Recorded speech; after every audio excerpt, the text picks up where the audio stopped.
இத்தனை நாளா எந்த ஒரு பிரச்சனையுமே மாட்டாம இந்த பாண்டி வீட்டாளுங்க எல்லாருமே ஏமாத்திட்டு தொடர்ச்சியா தப்பிச்சுக்கிட்டே இருந்த தங்கமேல் வந்துட்டு கடைசியா இப்போ பாண்டியன்கிட்டே மாட்டிக்கிட்டு முழிக்கிறது உங்களுக்கும் பிடிச்சிருந்துச்சுன்னா மறக்காம இந்த வீடியோக்கு ஒரு லைக் பண்ணி உங்க ஆதரவை தருவீங்க. பாண்டியன் ஸ்டோர்ஸ் அப்கமிங் ப்ரோமோல என்ன நடக்க போகுதுங்கிற ப்ரெடிக்ஷனை இந்த வீடியோல பார்க்கலாம். இங்க மீனா வந்துட்டு ஆபீஸுக்கு போகாதால நிறையவே ஒர்க் பெண்டிங் வச்சிருக்காங்க. அதனால மீனா நைட்டு தூங்காம எல்லா ஒர்க்குமே பாத்துக்கிட்டு இருக்காங்க. அப்ப ரூமுக்குள்ள வர செந்தில் வந்துட்டு உங்க அப்பாவை பத்தி நீ தான் வந்து மீனா தப்பா சொல்லிக்கிட்டு இருந்த, ஆனா உங்க அப்பா அப்படிலாம் இல்ல பாத்தியா, படிச்சவர் தான் எவ்வளவு தன்மையா நடந்துக்கிறாரு, நீ தான் அவரை பத்தி தப்பா சொல்லிக்கிட்டு இருந்த, அவர் அப்படிலாம் கிடையாது அப்படின்னு சொல்லிட்டு மீனாவோட அப்பாவை பத்தி செந்தில் வந்து ரொம்பவே பெருமையா பேசிட்டு இருக்காரு. நீங்க நினைக்கிற மாதிரி அவர் ஒன்னும் அவ்வளவு நல்லவர்லாம் கிடையாது. அவருக்கு உடம்பு சரியில்லாம போயிருச்சு. அவர் ஹாஸ்பிட்டல்ல இருந்தப்பையும் வீட்டுக்கு வந்ததுக்கு அப்புறமும் எல்லா வேலையுமே எடுத்து போட்டு நீங்க தான் முன்ன நின்று பாத்துக்கிட்டு இருந்தீங்க. அது போக உங்க வீட்டுல இருந்து அத்தை மாமான்னு சொல்லிட்டு எல்லாருமே போய் அப்பாவை பாட்டு வந்துட்டாங்க. இதெல்லாம் யோசிச்சு பார்த்திருப்பாரு. நம்ம பண்ண ஹெல்ப் எல்லாம் நினைச்சு பார்த்துட்டு தான் வந்துட்டு அவர் உங்ககிட்ட இப்படி தன்மையா பேசிட்டு இருக்காரு. இல்லனா அவர் அப்படிலாம் பேசுற ஆளே கிடையாது அப்படின்னு சொல்லிட்டு மீனா வந்து அவங்க அப்பாவுக்கு அவங்களே சப்போர்ட் பண்ணாம நடக்கிற உண்மையை தான் பேசிட்டு இருக்காங்க. நீ என்னதான் சொன்னாலுமே எங்க அப்பாவோட கம்பேர் பண்றப்ப உங்க அப்பா எவ்வளவோ பரவாயில்ல. எங்க அப்பாலாம் ஏதாவது ஒரு முடிவு எடுத்தாருன்னா அவர் முடிவை மட்டும் தான் நாங்க எல்லாருமே கேட்டு செயல்படணும். நாங்களாம் ஓனா எந்த ஒரு முடிவுமே எடுக்க கூடாது. எங்களுக்கு பிடிச்ச வேலையை நம்ம அவர் பெர்மிஷன் இல்லாம செய்யக்கூடாது.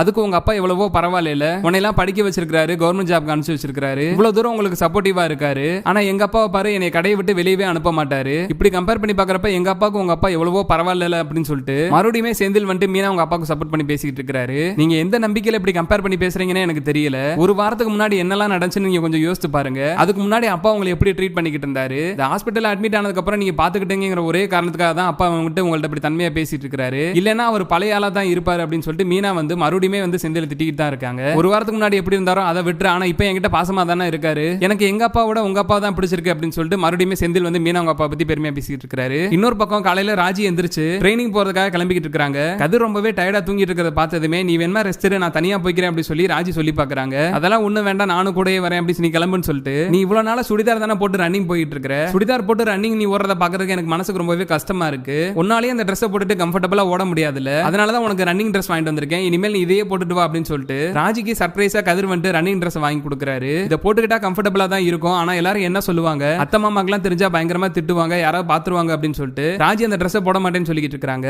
யாரு என்ன சொன்னா என்ன, நான் வாங்கி தரேன், நீ போட போற, உனக்கு பிடிச்சிருக்கு, உனக்கு கம்ஃபர்டபுளா இருக்கிற விஷயத்தை நீ பண்ற, அதுக்கு நான் சப்போர்ட் பண்றேன், யார் கேக்குறாங்க பாத்துக்கலாம் வா அப்படின்னு சொல்லிட்டு ராஜி அந்த ட்ரெஸ் போட்டுட்டு வர சொல்லி கதிர் வந்துட்டு ராஜியை கிரவுண்ட் கூப்பிட்டு போயிட்டு இருக்காரு. ராஜி அந்த ட்ரெஸ் போட்ட நேரமோ என்னமோ தெரியல, கடைக்கு கிளம்பி போன பாண்டியன் வந்து கடைசாவே மறந்து வச்சேன்னு சொல்லி வீட்டுல எடுக்கிறதுக்காக ரிட்டர்ன் வந்திருக்காரு. ராஜி இந்த காஸ்டியூமோட பார்த்ததும் ராஜி கதிர் வந்து ரன்னிங் போறாங்க அப்படிங்கிறது தெரிஞ்சதும் பாண்டியன் வந்து டென்ஷன் ஆகி கத்த ஆரம்பிச்சாரு. கோமதியை கூப்பிடுற பாண்டியன் வந்து வீட்டுல என்னதான் நடக்குது அப்படின்னு சொல்லி கேட்கிறாரு. பாண்டியன் என்னதான் கோவப்பட்டு கத்திக்கிட்டு இருந்தாலும் கதிர் வந்து பாண்டியன் சொல்றத ஒரு பொருட்டா எடுத்துக்காம அவர் பாட்டுக்கு ராஜியை கூப்பிட்டு கிளம்பிடுறாரு. கிரவுண்டுக்கு போற ராஜியை வந்து கதிர் ரொம்பவே மோட்டிவேட் பண்ணி ரன்னிங் போறதுக்கு ஹெல்ப் பண்ணிட்டு இருக்காரு. இன்னொரு பக்கம் அந்த வழியா வர முத்துவேல் வந்து அவர் ஃப்ரெண்டை மீட் பண்றாரு. எல்லாம் கேள்விப்பட்டேன் முத்துவேல், நடக்கிறதெல்லாம் பாக்குறப்ப கண்டிப்பா உங்க பொண்ணு எஸ்ஏ ஆயிரும் போல அப்படின்னு சொல்லிட்டு முத்துவேல் கிட்ட அவர் ஃப்ரெண்டு சொன்னதுக்கு அப்புறம் தான் கதிர் வந்துட்டு ராஜி எஸ்ஏ ஆகணுங்கிறதுக்காக இவ்வளவு பாடுபட்டுக்கிட்டு இருக்காருங்கிற விஷயமே தெரியுது. கிரவுண்டுக்கு வெளியே நின்று பாக்குற முத்துவேல் வந்துட்டு ராஜியை கதிர் எவ்வளவு மோட்டிவேட் பண்ணிட்டு இருக்காங்கிறத பார்த்து ரொம்பவே ஃபீல் பண்ணிட்டு இருக்காரு. இருந்துமே அந்த சக்திவேல் ஏதாவது சொல்லிடுவாரோங்கிற ஒரு தயக்கத்தினால வேற வழியே இல்லாம பொண்ணு மேல பாஸ்த வச்சுக்கிட்டு அமைதியா அங்க இருந்து கிளம்பி போறாரு. இன்னொரு பக்கம் சரணன் வந்து தங்க மேல கூப்பிட்டு வேலைக்கு போயிட்டு இருக்காரு. அவனை ஆபீஸ்ல கொண்டு வந்து இறக்கி வரேன்னு சொல்லி எவ்வளவோ தூரம் சரணன் சொல்லி பார்த்தாலும் ஆபீஸ்ல போய் இறக்கி விட்டாருன்னா நம்ம மறுபடியும் அங்க இருந்து ஹோட்டலுக்கு காமன் நேரத்துக்கு மேல நடந்து வரணும், எதுக்கு தேவையில்லாத அலைச்சல் சொல்லி யோசிச்சுக்கிட்டு அதெல்லாம் ஒண்ணு வேண்டாம், எனக்குள்ள பஸ் வந்துடும், நான் பஸ்லயே போய்க்கிறேன், உங்களுக்கு எதுக்கு தேவையில்லாத அலைச்சல், என்னோட ஃப்ரெண்டு வேற நெக்ஸ்ட் ஸ்டாப்ல வெயிட் பண்ணிட்டு இருக்கோம், நாங்க ரெண்டு பேரும் ஒண்ணா போயிடுவோம், நீங்க வேலைக்கு கிளம்புங்க, உங்களுக்கு லேட் ஆயிர போகுது அப்படின்னு சொல்லிட்டு ஹோட்டலுக்கு வேலைக்கு போற விஷயத்தை மறைக்கணுங்கிறதுக்காக சரணனை ஏதேதோ சொல்லி அனுப்பிச்சு வச்சாங்க.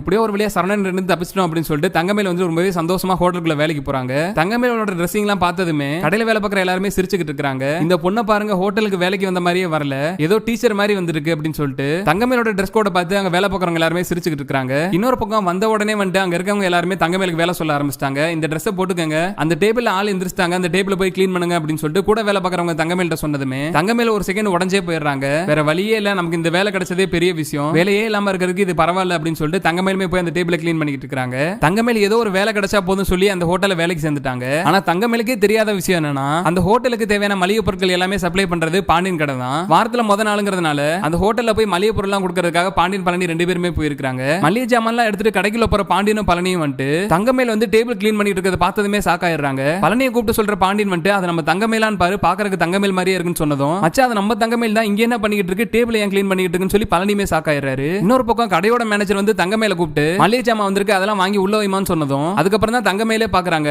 மளிகை ஜாமா கொண்டு வந்திருக்கிறது பாண்டியனும் பழனியும். இதை பார்த்ததுமே தங்கமேல் ஒரு செகண்ட் சாக்காயிடுறாங்க.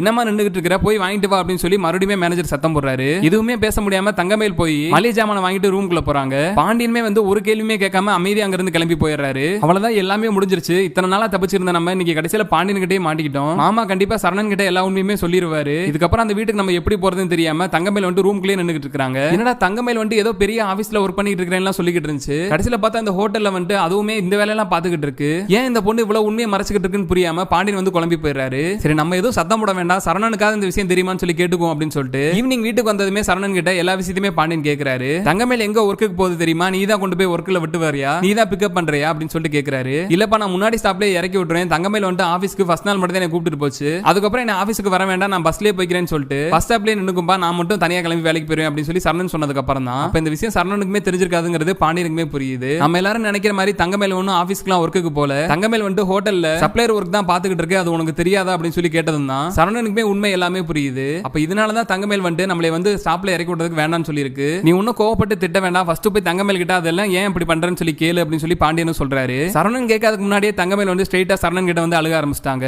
எல்லாமே ஏன் தப்பு தான், எங்க அம்மா அப்பா பேச்ச கேட்டு இந்த கல்யாணத்துக்கு நான் சம்மதம் தெரிவிச்சிருக்க கூடாது, நீங்க நினைக்கிற மாதிரி நான் படிச்ச பொண்ணெல்லாம் கிடையாது, நீங்க நினைக்கிற மாதிரி வசதியான குடும்பமும் நான் கிடையாது, எங்க அம்மா அப்பா தான் என்னை ஃபோர்ஸ் பண்ணி வசதியான குடும்பம் வந்திருக்கு, போய் சொல்றதுல தப்பு இல்ல அப்படின்னு சொல்லி என்னை கல்யாணம் பண்ணி வச்சிட்டாங்க. நான் ஏற்கனவே பல பிரச்சனை வரப்பே எங்க வீட்டுக்கு போலாம்னு சொல்லி எவ்வளவு தூரம் போராடி பார்த்தேன், ஆனா எங்க அம்மா அப்பா என்னை விட மாட்டேன்ட்டாங்க. கடைசியில இன்னைக்கு மாமா கிட்ட நான் ஹோட்டல்ல வேலை பார்க்கறது தெரிஞ்சு மாட்டிக்கிட்டேன் அப்படின்னு சொல்லி தங்கமேல் வந்து கதறி அழுதுகிட்டு இருக்காங்க. இதுக்கு மேல நீங்களாம் திட்டி வீட்டை விட்டு அனுப்புறதை விட நானே இந்த வீட்டை விட்டு வெளியே போயிருன்னு சொல்லி தங்கமேல் மறுபடியும் அழுதுகிட்டு இருக்காங்க. சரணனுக்கு கோவப்பட்டு தங்கமேல திட்டுறதா இல்ல தங்கமேலோட பரிதாபமான நிலையை பார்த்து புலம்புறதான் தெரியாம அவருமே ஒரு செகண்ட் சாக்காய் போய் தான் நின்னுட்டு இருக்காரு. சரி இப்பவாவது உண்மையை சொன்னையே, இதுக்கப்புறமாவது நம்ம வீட்டு ஆளுகிட்ட எதையுமே மறைக்காத அப்படின்னு சொல்லி சரணனுமே வந்து தங்கமேலுக்கு ஆறுதலா பேசிட்டு இருக்காரு. கூடிய சீக்கிரமே இது மாதிரி நடந்து தங்கமேல் வந்து இந்த பாண்டியன்கிட்டே பாண்டியன் வீட்டு ஆளுங்க யார்ட்டையாவது மாட்டினாதான் தங்கமேல் கொஞ்சமாவது திருந்தி நடந்த எல்லா உண்மையுமே சொல்லி இதுக்கப்புறமாவது அவங்க அம்மா பேச்சை கேட்டுட்டு எந்த தப்புமே பண்ணாம இருப்பாங்கன்னு நீங்களும் நினைச்சீங்கன்னா மறக்காம இந்த வீடியோக்கு ஒரு லைக் பண்ணி உங்க ஆதரவை தெரிவிங்க.